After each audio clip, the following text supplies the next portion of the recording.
We're live, baby!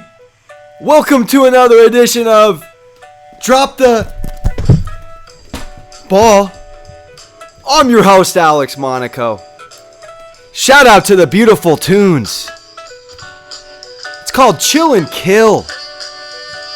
Just phenomenal here on this Friday.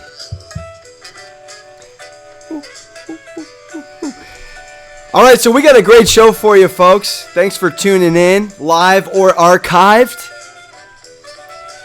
And I'm kicking things off with an opening thought, and that's fresh off of watching the Minnesota Vikings take on the Arizona Cardinals on Thursday Night Football. Cue music, producer. That'd be me. My big takeaway of last night's game was the pressure of the media and the public in today's sports world. It's big. It plays a huge role. So those of you following the Minnesota Vikings, last week they fell apart offensively, gave their best player, Adrian Peterson, just 8 carries. Mike Zimmer, the head coach for the Vikings, Norv Turner, the offensive coordinator. Last night, being Thursday night against the Cardinals, who were 10-2 going into the game. Now, this was pretty much to decide, is the second seed up for grabs, or are the Cardinals pretty much taking this and running with it? They now hold a 3-game lead on the Vikings with 3 games to go for that second seed. Not saying Carolina's a lock at the 1, they're 12-0, but point being, last night, huge implications for the NFC seeding, and I tip my cap to the Arizona Cardinals for coming out after 10 straight in the second half by the Vikings. But I'm going to run this stat by you that I really was impressed with. Number one, they gave the ball to Adrian Peterson 23 times. That's an appropriate amount of times, I think, for the best player on your team. Maybe 25, 30. I mean, he said to Nance and Sims last night he was going to be fresh because he only carried the rock 8 times last week. So he came into this game, short week, everyone's exhausted. It's week 14, we're getting serious here. And I watch this game and I think one of 2 things. Number one, Arizona's a real freaking deal. Carson Palmer is playing the best football of his career, and I'll get to him in a second. My takeaway was that the Vikings call this kind of game plan, where Teddy Bridge throws for 36 times and Adrian Peterson gets the ball 23 times. And Teddy doesn't turn the ball over, and they really maintain a decent amount of possession. 28 to about 32 on the nuzzle for the Cardinals in time of possession. That's pretty even. Very even game. In fact, I think there were 2 yards that separated them, Nance recognized at halftime. Very evenly matched game. You could argue the Vikings outplayed them. But Bridgewater, career high last night, 335 yards, had a great game. Except for the last play, Freeney comes in. Guy's just an assassin on the DN, just a disruption to the offensive line and their unit. And what a weapon to have a veteran like Freeney, who already is coming into an established front seven. You're not asking him to play the role he played his whole career. You're asking him to be a role player, and if he's okay with that, you're going to get plays like that last night, which pretty much sealed the deal on them getting a week off here in 3 weeks, which is going to be huge, and I'm happy for the Cardinals. So it was an interesting game. I was very pleased as a fan watching the game. I think Minnesota, they really impressed me last night. I think they're going to be a team to watch, not quite there all the way, I think, with the maturation of their offense. I mean, Teddy Bridge is just a second-year player, so you can't expect that. But anyways, I digress. So that was my opening thought. And we got a very interesting, extraordinary moment. I like to shout them out. Now, I can't give you video today. I'm working on getting the rights as we move about the professionalism of this show. Right now, we're on the FaceTime. We're working on HD multi-cameras by next week. So Extreme Sports Videos posted an unbelievable video. Go to your Instagram if you can. Skater Dan Garb. Follow him on Instagram at Dan Garb. Literally grinded on 2 wheels for about 10 seconds. It was unbelievable, so extraordinary, I can't even explain it. I had to watch it twice. I thought it was fake. Anyways, Extreme Sports Videos, give them a follow on IG as well. That's my extraordinary moment for the day, and it was pretty freaking awesome. There's an F-bomb. That's not good. And we're segueing nicely. I apologize for the F-bomb. Won't happen again. I'm looking forward to my drop the ball moment later of me. I have one for you planned, and then I just had one happen again before. So we're now going to get to our picks. I got 5 money line. I got 3 spread. Really, I got 7 picks total because one game I'm rolling with twice. And I think they're fantastic picks. I'm excited to give them to you. With the music, we got ourselves colored pencil. We're going real with it. Stats to bring you to back up this 2 cents. Cue the music, baby! Let's get going.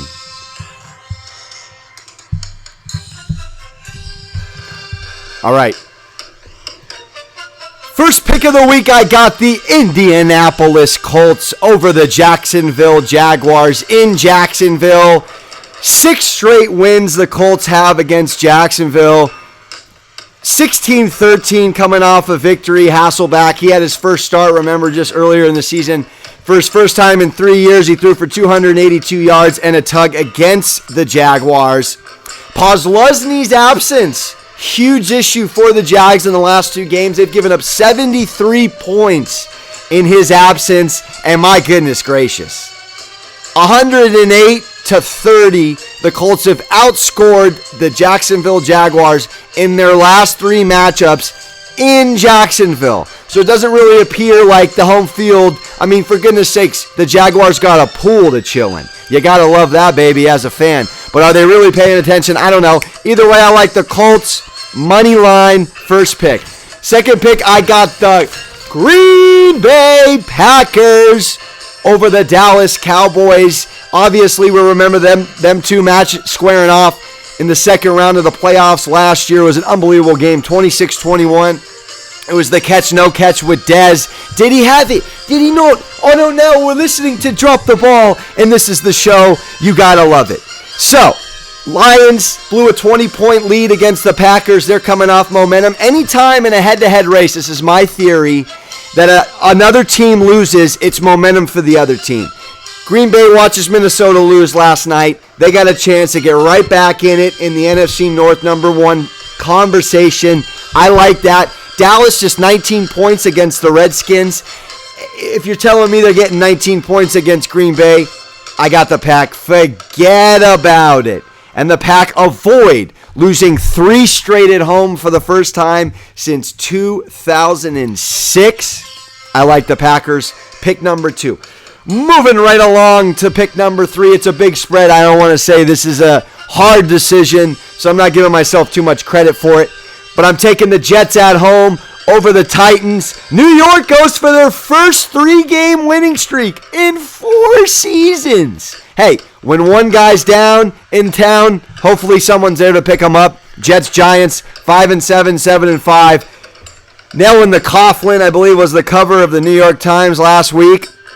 Rough going there for the Giants. I'm going to stay on the Jets here. Marshall, he's now approached 1,000 yards in 8 of his 10 seasons. This is his 4th team. He's caught 1,000 yards. Him and Fitz clicking very much so. Brandon's got 131 rushing yards in his last 2 games. He had 12 receptions last week. Fitz threw for a season-high 390 yards, 2 tugs, and he threw 36 of 50, so quite efficient, and shows you he can throw the rock 50 times and get a W for you if he needs to. As you saw them down late against the Giants, 10 points, and they came back and got a huge victory in a rivalry game. They've had 17 sacks on D in the last 5 games. I know Mariota's coming off an unbelievable game. 112 rushing yards, 87 of those coming on one play. If you saw it against the Jags, it was an exciting run. Mariota's there to come. The rookie Green Beckham broke out. He had 119 yards on 5 catches and a tuck. but this is one of those games. It's 3-9 versus 7-5. 7-5's at home. Jets got a lot to play for. I like them making that playoff push. It's going to be between them and the Chiefs, in my opinion, there for that 6th spot. But I like them this week at home at the Meadowlands. Moving on to pick number 4. I got the Giants on the road in virtually a pick'em game against the Dolphins. 5-7 versus 5-7. Now, let me read a ridiculous stat to you. I can't believe it when I read it, but I'm a Charger fan, so I did. So, not since the 2001 San Diego Chargers has a team lost 5 times in 2 minutes or less left on the game clock. So, the Giants have lost 5 times with 2 minutes or less on the play clock, and it's been by a combined 12 points. Kick me while I'm down, Ron. I mean, Jiminy. So can they get a break here? I think so. They're going against another not-so-fortunate team in Miami. They're 30th in run D versus the Giants 29th on the run. So it's a terrible statistic game against that offense versus that defense. And then you got the Giants on D, last in pass D. But here's what I like. They've never lost down in Miami in the 3 visits they've been there. They've only lost these games by just a hair on their chinny chin chin. I like their luck to turn. In fact, I still like them winning the East. Call me crazy. I think they're going to win that Philly game in a couple of weeks. That'll be the difference. But ultimately here in a Monday Night Football contest, I think the Giants come out. I think you get your superstars to show up, your Green Beckhams. I know Ruben Randall hasn't been happy in his role on the offense, but I think he's going to get a little bit of an increased role down there in Miami. And I just like the Giants. It's a field game there, and I'm going with the G-Men. And last but not least, my pick number 5, Bears versus Redskins. I like Chicago. It's another 5-7 versus 5-7 matchup. Let me just read you a statistic, and need I say more? The Redskins have not won a road game in 13 and a half months. They are 0-9 since October 27th of 2014. They are 1-12 under Gruden, and they have won 1 time on the road in 19 games. Are you kidding me? That is a ridiculous stat. Giving up 32.4 points a game on the road, 14 turnovers this season on the road, and they're only 44.8 rushing per game on the road.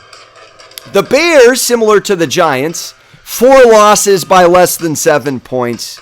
They're coming off a very unfortunate loss against the Niners. Really should have won it. Robbie, solid goal, not so solid. Otherwise, you see them right back in the playoff race. They'd be 6-6 if Gold hits that field goal. And they won, remember, on Thanksgiving 17-13 against Green Bay and looked really good. So they're actually in the playoff picture here. I like them at home. Cutler to take care of business against the Skins and move up to 6-7. Wrap it up, baby. To run that back one more time, I got the Colts on the road against the Jaguars. I got Green Bay at home against Dallas. I got the Jets at home against the Titans. I got the Giants, the G-Men, on the road on Monday Night Football against the Finns. And last but not least, the Bears at home against the Redskins. Look at me go 4-1 or 5-0, baby. I know it's not the hardest spreads to pick, but look, one pick'em game, a couple of games in less than 4 points, and then you got, Green Bay. Easy one. Had to give myself a gimme. So we're moving on to the money line, baby. You know what? I'm gonna change the music because changing the music changes the mood. And the spread is a different mood than the money line. Okay? I like those games, but take them in parlays to make some money. We're going money line. Spread. Right here, right now on Extraordinary Sports. And I hope I don't drop the ball, which is the name of the show, which I technically named it so I could defend myself later if I Joel botch. First, pick'em spread. You gotta love it. Can't call them a pick'em because they're spreads. So I don't want to confuse you guys. So I'm going G-Men in a pick'em over the Dolphins. So I told you I had 7 picks. I like the Giants for a number of reasons. I personally think they're going to bring a lot to the table on Monday night. They got a lot to prove. Coughlin's pissed. He's one of the best at really narrowing the focus, getting the team to dial in. Manning, he's got 3 tugs and 4 picks in his last 2 games. I think he's going to turn it around. Honestly, he's not going to continue that. He plays better down the stretch. He's like the opposite sometimes. George Costanza can tell you a little bit about that. So my second one, I got Pats over the Texans. I'm blown away at this this spread. 3.5 points is all I got to give away if I take the Pats. Let me read you a couple statistics in this rivalry, in this matchup. New England's won 5 of their all-time 6 meetings against the Texans, including the playoffs. Brady's 64.6 percentage in field goal in completion percentage, and he's got 13 tugs against them. Houston's coming off winning 4 of their last 5, though they've allowed 6 points in 3 of those wins. You think Brady's going to get 6 points Sunday night? Forget about it. Couple of connections here. O'Brien, the head coach, was the assistant in New England in the 2007 undefeated season. Hoyer's also Brady's backup, so they do know each other fairly well, but clearly 5 of 6 New England's won against them. It's not looking like that was a difference maker. I'm blown away. 3.5 points. Again, New England hasn't lost 3 straight and not won the Super Bowl. I think this is a team that's probably going to the Super Bowl, pending some big-time injuries. They're going to win the game. Watt leading the league in sacks, 13.5, but I'm sorry. Not enough to convince me. And last 3 of 3 in the picks. I got the Steelers going into Cincinnati and stealing one. 20 of their last 25 wins, believe it or not, at Paul Brown Stadium have gone to the Steelers. 8 of their last 11 meetings have gone to the Steelers. The Bengals are playing on Sunday for their 2nd division title in 3 years. That's a little bit of pressure. Pittsburgh, however, since the Bengals lost earlier in the season, which was a very close contest. Remember, Roethlisberger threw 2 fourth-quarter interceptions, went 16-10 in the final score. But since that loss, he's thrown for 383 yards per game and 10 touchdowns. The Steelers, as I play back my song one more time, are averaging 35.8 points per game during that stretch and 529 yards, with Le'Veon Bell getting injured. One of the most prolific, if not the most prolific offense in the NFL is the Pittsburgh Steelers. That's it, ladies and gentlemen, for my picks. And we'll segue out of music. Awkward pause it and have a sip of water. So we're almost wrapped up in the show. We gave you our opening thought. We gave you our picks. But what's left is our drop the ball moment, which is a word to the unwise. Don't have a sound effect for that. We're also working on it. I have 2 word to the unwises. One happened to me at a networking event that I was going to plan on sharing. The other was a complete drop the ball moment in the shower earlier today. I'll start out with the shower moment. It's kind of disgusting, but there's a huge cut on my foot right there with a giant bruise, and I won't put my foot on there for too long because it's revolting. And I was dancing in the shower, dancing in the shower, and I kick my leg back, and I smash it on the fountain. Ouch, kabibble. So, word to the unwise, word to the unwise, don't do that. So here's my arguably, and I'm probably going to use this on stage because physically it's quite funny. But I was at a networking event the other day, and I'll keep it short and then we'll get you out of here. And I was chilling with a guy. We're sipping on a little sauce, and we're talking, and I notice him kind of mini crouch. He like all of a sudden stands in place. He's standing in place, and he kind of bends both of his knees and then stands up. And I'm like, all right. And then shortly after walks away.